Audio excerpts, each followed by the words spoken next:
Hi friends, ఎలా ఉన్నారు? ఏం చేస్తున్నారు? తిన్నారా? నేనైతే తినేసాను. మీరు తిన్నారా? మీరేం తిన్నారో కామెంట్ ద్వారా తెలియజేయండి ఫ్రెండ్స్. ఇవాళ కాన్సెప్ట్ ఏంటి అంటే, అదే చెప్పిన స్టోరీయే మళ్ళీ రిపీటెడ్గా ఎపిసోడ్ నెంబర్ 2 కంటిన్యూషన్ అనమాట. ఇప్పుడు నిన్నేమనుకున్నాము, ఇద్దరు దంపతులకు పిల్లలు పుడుతూ చనిపోతూ ఉంటే వెరైటీగా నేమ్స్ మార్చుకొని విచిత్రంగా పేర్లు పెట్టుకుంటామని దేవుడికి మొక్కుంటారు కదా వాళ్ళు. ఫస్ట్ అమ్మాయి పుడుతుంది, తర్వాత అమ్మాయి పుడుతుంది, లాస్ట్లో పిల్లోడు పుడతారు. వాళ్ళకి పియ్య, తన్య, వెంట్రుక అని పేరు పెడతారనమాట. పియ్యకి పెళ్లి సంబంధాలు వస్తూ ఉంటే ఒక పెళ్ళి ఫిక్స్ అవుతుంది.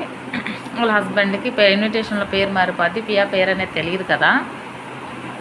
ఆ పేరు తెలియకుండా పెళ్లి చేసేస్తారు. ఎలాగో అలా మేనేజ్ చేస్తారు వాళ్ళ పేరెంట్స్. తర్వాత పియాకి పెళ్ళి అయిపోయి వాళ్ళ అత్తగారింట్లో చాలా రోజులు గడిచిపోతూ ఉంటాయి అన్నమాట. వాళ్ళ అమ్మ నాన్నే అంటే అప్పట్లో పెళ్ళిళ్ళు చేస్తే చాలా దూరాభారం ఇచ్చేవాళ్ళు కదా.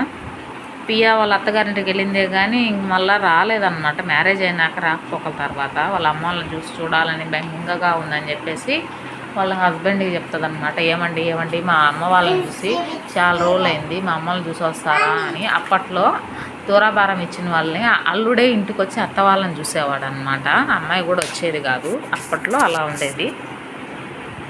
అదే అయితే పియ్య వాళ్ళ హస్బెండ్ వచ్చేసి ఓకే నేను వెళ్ళి అత్త మామూలు చూసేసి వస్తాను అని చెప్పేసి వాళ్ళ అత్త వాళ్ళ ఊరికి బయలుదేరుతాడు అనమాట. బయలుదేరేసి ఇంటికి వస్తాడనమాట. ఇంటికి రాగానే దారబంధం దగ్గర వాకిల దగ్గర నిలబడతాడనమాట.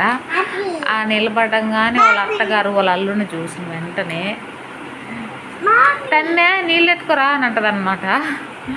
తన్నేంది నన్ను నీళ్ళు తెచ్చేది, నన్ను కొడతాదే ఏంది మనిషి, ఇప్పుడు నన్ను ఎవరి చేత కొట్టిస్తున్నారు వీళ్ళు, నేను ఎందుకు వచ్చానా అని ఆలోచిస్తుంటాడు. తన్ని నీళ్ళు ఇస్తారేమో, నా పరువు బద్దేమో, అల్లుడుగా వీళ్ళ ఇంటికి వచ్చి ఏంది నాకు ఈ ప్రాబ్లమ్స్ అని ఆలోచిస్తూ ఉంటాడు అల్లుడు.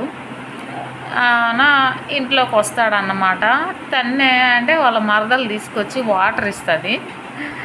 మా అమ్మాయి బాగుందా, మీరు ఎలాగున్నారని అత్తగారు బాగోగులు అడిగి, నువ్వు కూడా నాకు నా వెంట్రుకతో సమానం అయ్యా, నా వెంట్రుకతో సమానంగా నిన్ను చూసుకుంటానయ్యా అని చెప్తుంది అనమాట.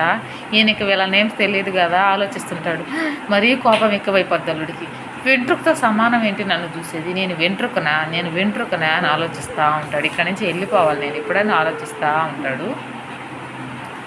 అంతే ఫ్రెండ్స్, రేపటి ఎపిసోడ్లో ఏం జరిగిద్దో రేపు చెప్తాను, ఓకేనా? ఈ వీడియో నచ్చినట్లయితే కంటిన్యూ చేయండి, ఫాలో అప్ చేయండి.